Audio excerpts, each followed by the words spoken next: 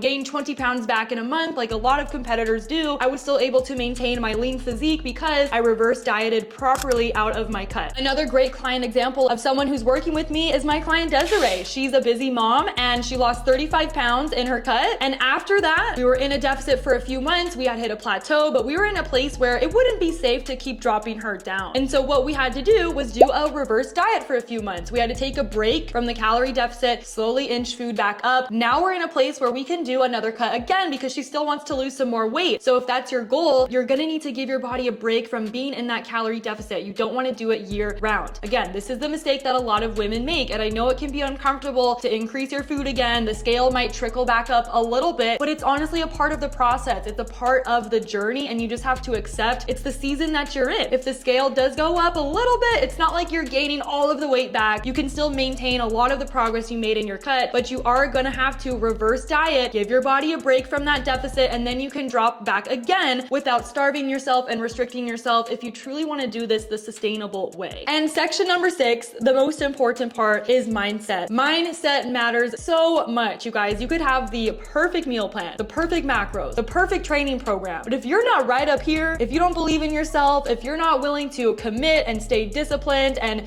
continue to push through those hard days, you are not going to be successful. And this is why we work on mindset so much with our clients inside of our coaching program. That's why we even have a licensed therapist on our team who does a monthly mental health coaching call with our clients. We have Mindset Monday live streams every single week because I know how important mindset is. Our most successful clients have been with us for 2 to 3 to up to 4 years of just doing phases of cutting and reverse dieting. And that is how you truly transform your physique. An amazing transformation like that doesn't happen in 4 weeks, 6 weeks, even 8 weeks. This is a lifestyle. And if you want to be lean year round, you've got to maintain this lifestyle year round and realize that it's going to take time to get to your goal. And during a cut, you need structure. You should be tracking your food. You should be measuring the data. I mean, stepping on the scale, taking your progress photos, tracking your measurements, even when it's uncomfortable. Even the check-ins you don't want to show up to, they're all a part of the puzzle. Every single piece of data matters and you just need to view it as data. There's going to be times in your cut where your weight fluctuates up. It's truly just water retention. And so that's why you need to have that strong-headed mindset to not freak out and spiral and think it's not working and then you want to quit. Like, you got to be stronger than that. And you have to be willing to make it through those hard days and continue to show up again and again. But just remember, it's just a season and seasons change. No matter what season you're in your fitness journey, there's going to be some level of hard to overcome if you want to reach that goal. If you're in a cutting season right now, you're probably going to be hungry. You're probably going to be a little bit more tired. Maybe you have to cut back on eating out and drinking a little bit. You've got to be a bit more disciplined and really stay in your calorie deficit if you want to lose body fat. I'm not saying you have to be restrictive, but I am saying it does require different habits. It does require a different level of commitment if you want to see a change. Now, if you're in a reverse diet, you're increasing your food. Your level uncomfortable is maybe you're eating when you're not hungry. Maybe the scale has fluctuated up a few pounds. There's going to be different levels of hard no matter what season you're in your fitness journey. And most importantly, you got to stop obsessing over the scale. This is why we have our clients measure their energy, their stress levels, their strength, their sleep, their measurements, their progress photos. There's so many other ways to measure progress, not just the scale. And it's going to go up and down no matter who you are. What really matters though is a downward trend over time. The more consistent you are with your meal timing, your sodium, your fiber, and just overall adherence to your plan, the faster results you will see. I know this feels like a lot, but if you give yourself at least a solid year to see progress and fully commit to yourself, make it a lifestyle and let go of the timeline, that's how you're going to make this journey a lot more sustainable. You've got to commit to the right process, and I can promise you, your body, your life, your mindset, your confidence will never be the same. Now, I want you to watch my reverse dieting video next because not all of you should do a cut right now. Some of you should probably reverse diet, so I'm gonna link the video here. But then again, some of you should not reverse diet right now, and maybe you are ready for a calorie deficit. So if you want to figure out which one you should do first, I also have another free masterclass linked in the description down below to decide, should you do a cut first or should you do a reverse diet, because everyone's journey is going to be a bit different. But thanks for watching, and I'll see you in the next one.